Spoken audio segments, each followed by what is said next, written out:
যে পিচ্ছি পিচ্ছি ছেলেকে আমরা রাস্তাঘাটে দেখি ঢাকা শহরের, কিশোর গ্যাং তৈরি করেছে, কিশোর গ্যাং।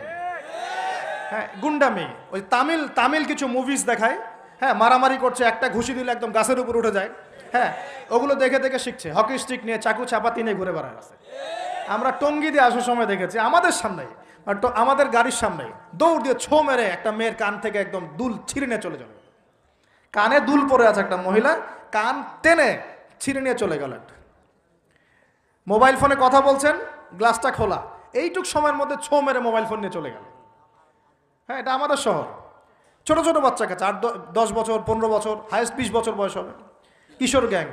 আবার এতটুকুটুকু ছেলেকে দেখেছি এই যে কিছু প্লাস্টিকের মধ্যে কি জানি টানে আমাদের শহরের মধ্যে, মাদক সর্বত্র সর্বত্র সর্বত্র। আমাদের যুব সমাজ, এই শহরের যুব সমাজ দেখবেন, যাদের বাপের একটু টাকা পয়সা আছে, ওকে আর কে পায়, ওকে আর কে পায়। ওকে একটা বাইক কিনে দিয়েছেন, হ্যাঁ, ওই যে R15 টাইপের একটা বাইক দিয়েছেন, ব্যাস দাবরায় সারা দুনিয়া ঘুরে বেড়াবে। আর এই তো আমরা যে শহর, যে রাস্তাগুলো দিয়ে হাঁটাচলা করি, পিছনে মেয়ে তো থাকবেই বাইক থাকলে। আর মেয়ের অবস্থাটা এমন যে পোশাক তো নাই, মনে করেন ছেলের পোশাক এখন মেয়ে পরছে, মেয়ের পোশাক ছেলে পরছে না, এখন তো ওই যুগ চলছে।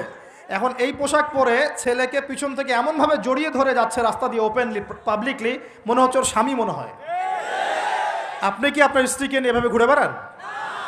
আপনি নিজে আপনার স্ত্রীকে নিয়েও এভাবে ঘুরতে লজ্জাবোধ করেন, আর তার সাথে তার কোনো হালাল সম্পর্কই নাই, জড়ায় ধরে ঘুরে বেড়াচ্ছে। মনে হচ্ছে খালি ওই বাইকের মধ্যে একটা বালিশ দিতে পারলে ভালো হতো, একটা বালিশ আর একটা শোয়ার জায়গা দিলে বাকি কাজটা এখানেই করে ফেলাইত পাবলিকলি।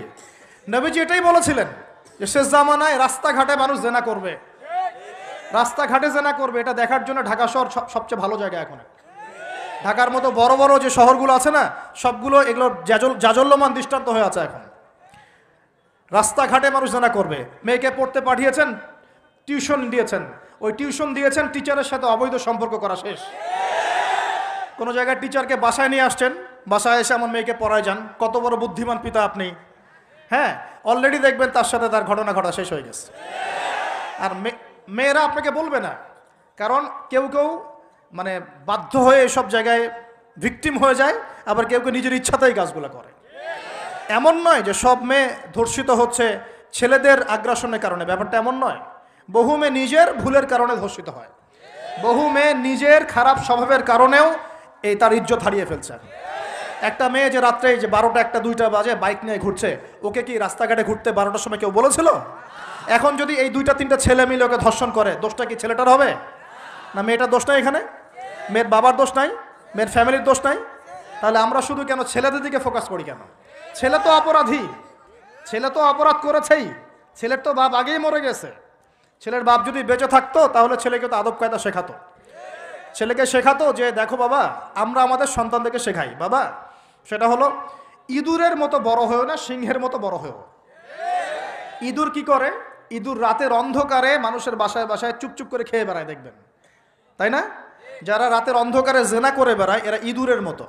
রাতের অন্ধকারে খালি এই হোটেল ওই হোটেল, এই ঘরে ঘুরে বেড়ায়, এই প্রেমিকার ঘর এই প্রেমিকার ঘর, এই ফ্ল্যাটে ওই ফ্ল্যাটে ঘুরে বেড়ায়। আর যারা সিংহ পুরুষ, তারা বিয়ে করে প্রকাশ্য স্ত্রীকে নিয়ে ঘুরে বেড়ায়। তো আমরা আমাদের ছেলেদেরকে এটা শিখাই না তো, বরং আমরা শিখাচ্ছি তোমাকে নিজের পায়ে দাঁড়াতে হবে, বড় হবা, 30-35 বছর হোক, তারপর বিয়ে করো।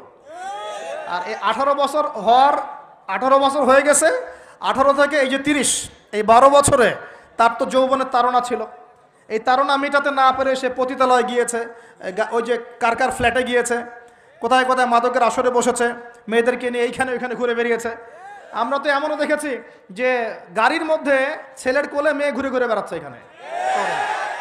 এই শহরগুলোর মধ্যে আল্লাহ পাকের আযাব আসবে না তো কি আসবে আমাকে বলেন? শেষ জামানায় যে কয়েকটা পাপের কারণে আযাব আসে, তার মধ্যে অন্যতম সেরা পাপটা হচ্ছে জেনা। আমরা এই শহরটাকে জেনার শহর বানিয়ে ফেলেছি এখন, জেনার শহর। এগুলো গেল অবিবাহিতদের কথা।